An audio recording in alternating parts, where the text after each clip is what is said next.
Halo guys, assalamualaikum warahmatullahi wabarakatuh. Kembali lagi bersama saya Bobby Herian.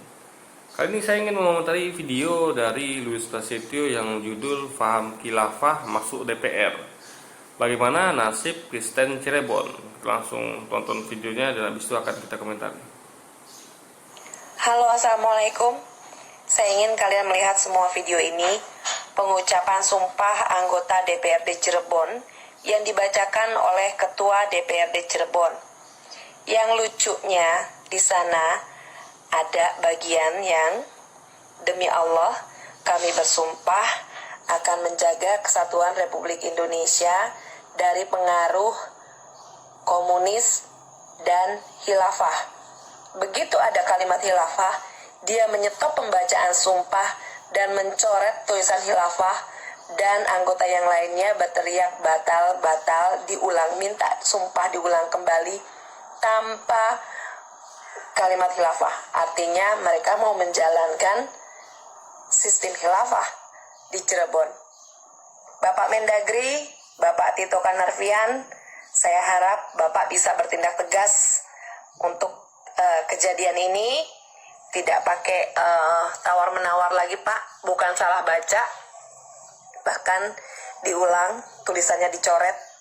Yang berlandaskan Pancasila dan Undang-Undang Dasar 1945.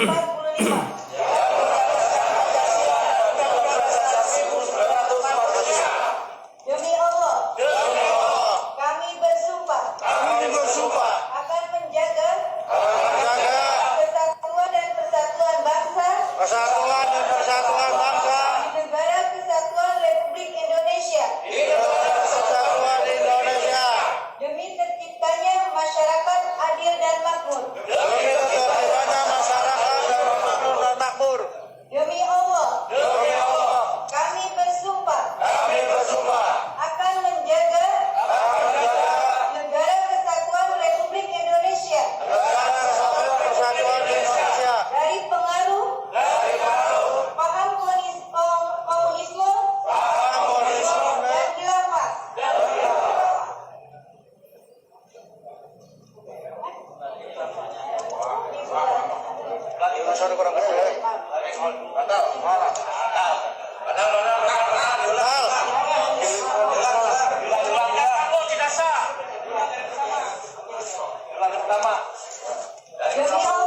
Demi Allah, kami bersumpah akan menjaga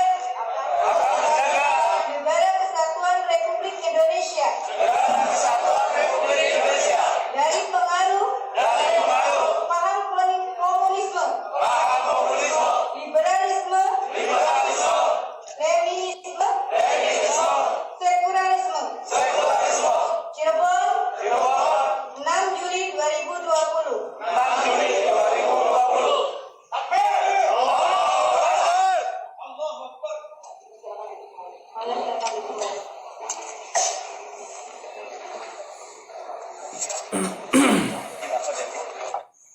Dengan hormat, saya mohon kepada Bapak Tito Karnavian untuk bertindak secara tegas, Pak. Ini bukan urusan main-main lagi. Tidak ada celah. Jangan ada tempat dimanapun itu untuk khilafah di atas bumi Ibu Pertiwi. Yang terhormat Bapak Mahfud MD dan juga kepada Menteri Pendidikan, SOS Pak, jangan tunggu lama-lama lagi. Pelajaran sejarah, pelajaran PMP, pelajaran budi pekerti, penataran P4 harus segera dilaksanakan sampai ke bagian-bagian terkecil di sisi-sisi ASN di seluruh pelosok tanah air. Tidak ada tempat untuk khilafah. Ini harus saya komentari guys. Gini, video ini menunjukkan kalau wanita yang pakai kacamata ini adalah seorang wanita yang intoleran. Ya, dia sangat intoleran guys. Ya, dia tidak punya jiwa toleransi. Anda tahu kenapa? Nih saya jawab pakai logika ya. Tadi itu yang membacakan itu adalah umat muslim.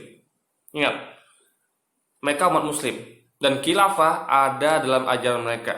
Islam ya itu mengajarkan kepemimpinan dengan sistem politik cara khilafah. Itu ada dalam ajaran Islam. Nah, mereka adalah umat muslim ya, di mana agamanya mengajarkan tentang khilafah. Bagaimana mungkin Anda memaksa mereka untuk ya membenci khilafah, untuk apa namanya, untuk memasukkan khilafah dalam ajaran terlarang? Bagaimana bisa?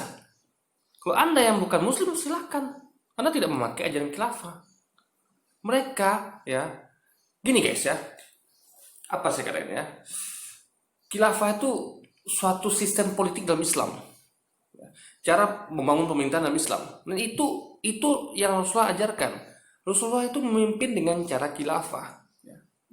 Para sahabat memimpin dengan cara khilafah, dan mereka adalah seorang khalifah gitu. Jadi kalau Anda memaksa mereka untuk membacakan sesuatu yang itu ada dalam agama mereka, ya, untuk menentang itu, Anda sama dengan memaksa mereka untuk menentang ajaran agama mereka, dan itu zolim. Itulah bentuk intoleransi sebenarnya. Lalu menyamakan khilafah dengan komunis, ini salah besar. Komunis dilarang oleh TAP MPR, ya.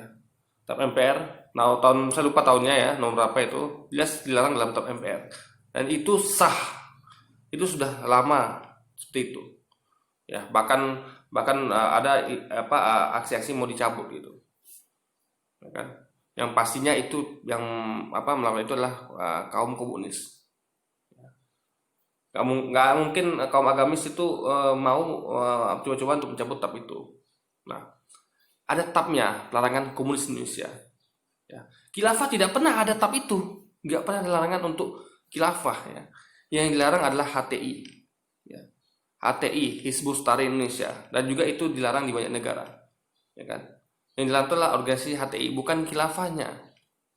Dan sebenarnya HTI pun ya, itu kalau kita lihat sejarah, HTI itu nggak pernah dilarang di zaman presiden sebelumnya, baru kali ini dilarang. Apa HTI itu? Ini ada apa coba?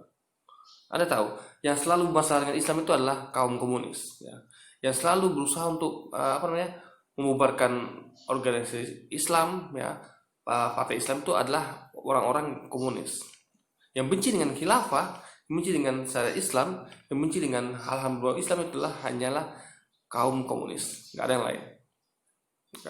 Jadi menyamakan komunis dengan khilafah itu satu kesalahan besar. Khilafah itu contohnya, ya, coba Anda bandingkan ya, komunis adalah ajaran setan yang diterapkan oleh pemimpin yang melakukan genosida, ya, seperti Stalin di Rusia, siapa lagi, Pol Pot di Vietnam, ya kan.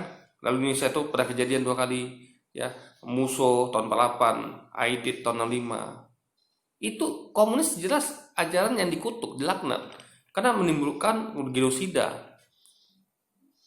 Khilafah itu yang melakukannya adalah Rasulullah SAW, ya kan, para sahabat. Bagaimana bisa Anda menyamakan para sahabat Rasulullah dengan Pol Pot, dengan Aidit, dengan Musso, dengan Stalin? Bagaimana bisa coba? Di tokohnya sudah berbeda. Yang satu tokoh nomor 1 umat Islam dan juga para sahabat, ya kan, tokoh yang ada di sisi baik. Yang lain tokoh yang ada di sisi jahat. Stalin, Pol Pot, Aidit, Musso. Bagaimana bisa Anda samakan? Ya kan? Simpel pemerintahan juga. Islam adalah agama rahmatan lil alamin. Agama yang memberi rahmat bagi seluruh alam, dan itu hanya bisa diterapkan dengan sistemnya dijalankan, yaitu sistem khilafah. Dengan Islam itu, karena dia menyebarkan rahmatan lil alamin, ya, agama rahmatan lil alamin, itu hanya bisa tegak rahmat itu kalau diterapkan sistem pemerintahan Islam. Komunis sudah jelas terbukti membawa bencana, ya, genosida, ya kan, apalagi kekejaman, sadis gitu kan. Ya, Anda nggak bisa sekali lagi menyamakan khilafah dengan komunis. Nah, yang Anda lakukan ini adalah memaksa umat muslim untuk membangkang kepada ajaran agamanya. Nah, inilah bentuk intoleran. Kami umat Islam nggak pernah memaksa Anda Kristen, ya, untuk misalnya ada sistem pemerintahan seperti di Vatikan. Vatikan itu kan sistem pemerintahannya itu kan pemerintahan ala Kristen di Vatikan sana. Vatikan itu adalah apa, kota dalam kota, ya. Kota Roma itu, ya, Vatikan itulah kota, apa, mereka melakukan sistem pemerintahan, ya, yang itu tuh dikepalai oleh paus gitu kan. Dan itu sistemnya tuh sistem kepausan, ya, itu sistem pemerintahan yang apa namanya, merupakan apa namanya, pemerintahan sendiri di Vatikan sana. Nggak ada satupun muslim yang menolak itu, ya kan. Nggak ada muslimnya memaksa apa untuk apa meninggalkan sistem apa namanya, kayak di Bali itu kan apa, itu adat Hindu di sana berlaku, ya, adat Hindu di Bali, di Papua, ya kan. Tengok, tidak ada muslim yang mengganggu itu, ya kan, memaksakan untuk umat Kristen itu untuk ikut Islam gitu, nggak ada gitu. Bahkan ketika di Sumatera Utara itu kan ada daerah yang apa, menjual makanan babi yang haram itu kan, apa bahkan ketika itu mau dibuat oleh gubernur Sumatera Utara menjadi tempat kawasan wisata halal, di mana di situ halal itu artinya adalah semua bisa makan di sana, ya, tempat itu terbuka bukan hanya untuk yang Kristen aja tapi juga untuk semua agama, karena halal, muslim bisa datang sana karena sudah halal. Bukan berarti halal itu bukan khusus muslim, enggak, Kristen tak bisa di sana makan wisata. Halal itu berarti membuka semuanya itu menjadi bisa dimakan. Jadi muslim itu nggak ragu-ragu datang sana. Nah itu aja ditentang, marah kan, siapa namanya yang nggak setuju itu marah kan. Coba ada pikir, itu aja marah coba. Jadi nggak ada orang yang mau diganggu agamanya, orang yang apa dipaksa untuk ingkar pada agamanya.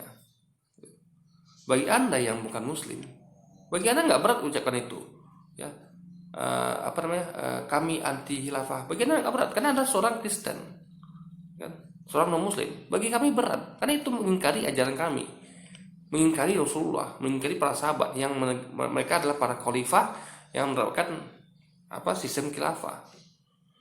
Dan khilafah tidak pernah merugikan umat Kristen, nggak pernah. Jadi ini merupakan suatu tuduhan. Bagaimana nasib Kristen di Cirebon? Ini tuduhan. Anda lihat bagaimana ketika Rasulullah memimpin, para sahabat memimpin, ya, Khalifah Turki Utsmani memimpin, ada nggak satupun umat Kristen yang zolimi? Coba, ada nggak catatan sejarah satu aja umat Kristen dizolimi? Ada nggak? Bahkan ketika itu ada pada pemerintahan Khalifah Umar bin Khattab, ya, itu ada satu umat Yahudi, ya, ketika itu pemimpin lokal, ya, bukan khalifah tapi semacam pemimpin lokal di bawah khalifah itu hendak membangun masjid di atas tanah umat Yahudi tersebut, ya kan. Dia dia memaksa umat Yahudi tersebut untuk menjual tanahnya. Umat Yahudi nggak mau gitu kan. Lalu umat Yahudi mengadu ke Umar, Khalifah Umar. Dia datang ke ibu kota melapor ke Umar, Khalifah Umar. Apa yang Umar lakukan? Apakah dia menzalimi umat Yahudi ini? Tidak. Dia ambil sepotong tulang lalu digoreskannya pedang dan dia suruh itu umat Yahudi satu orang ini untuk menyerahkan kepada pemimpin lokal. Dia serahkan dan pemimpin lokal itu gemetaran melihat goresan pedang Umar di tulang. Dia ngerti ini, Umar marah. Lalu apa terjadi? Dia membatalkan pembangunan masjid dan dia kembalikan tanah itu kepada pemimpin lokal. Itu bukti kalau Islam itu, ya, sang khalifah dalam ajaran khilafah, ya, tidak ada satupun kezuliman yang dibolehkan terjadi terhadap umat non muslim. Bahkan Rasulullah pernah berkata, siapa yang berani mengganggu umat non muslim sama dengan mengganggu Rasulullah. Rasulullah mengharamkan umat Islam untuk mengganggu umat non muslim. Tapi bagi Anda yang nggak ngerti agama Islam, yang nggak ngerti khilafah, ya, Anda sebaiknya belajar. Jangan berbuat aksi intoleransi dengan memaksa kami umat Islam untuk menentang ajaran kami sendiri. Itu saja yang mau saya sampaikan kali ini. Jadi hal seperti ini, guys, justru yang nggak boleh kita biarkan adalah hal seperti ini. Ada orang yang mencoba melakukan aksi intoleran terhadap agama Islam, terhadap umat Islam dengan memaksa mereka untuk menolak ajaran agama mereka sendiri. Ini nggak boleh terjadi. kita negara yang Bhinneka Tunggal Ika, ya. Kita harus menghormati, menghargai keberagaman. Bela umat Islam dengan keyakinannya, khilafah, gitu kan. Jangan diganggu. Umat Islam juga nggak pernah mengganggu keyakinan agama lain. Apalagi pertama dia katakan demi Allah, coba. Bukan demi Yesus loh, demi Allah. Allah yang menurunkan syariat Islam. Allah yang menurunkan sistem kepemimpinan khilafah. Nyambung nggak tuh, relevan nggak? Demi Allah tapi menolak salah satu syariat Allah yaitu khilafah. Sama dengan demi Yesus tapi menolak salah satu ajaran yang diturunkan oleh dalam agama Kristen. Ini namanya bentuk yang tidak relevan. Dan Anda paksakan itu untuk diperlakukan kepada umat Islam. Ini zolim, benar-benar zolim. Dan ini nggak boleh dibiarkan ada di negeri NKRI tercinta kita yang berdasarkan Pancasila, ya, ketuhanan Maha Esa dan keadilan bagi seluruh Indonesia. Anda harus buat adil. Anda harus hargai umat Islam beserta dengan syariatnya, beserta dengan kepercayaannya, dan kepercayaan kami adalah khilafah yang dipraktekkan oleh Rasulullah SAW dan juga para sahabat hingga ke Kekhalifan Turki Utsmani. Itu keyakinan kami, nggak boleh diganggu. Oke guys, jadi mungkin sekian dulu video kita kali ini. Sampai jumpa lagi di video-video selanjutnya. Wassalamualaikum warahmatullahi wabarakatuh.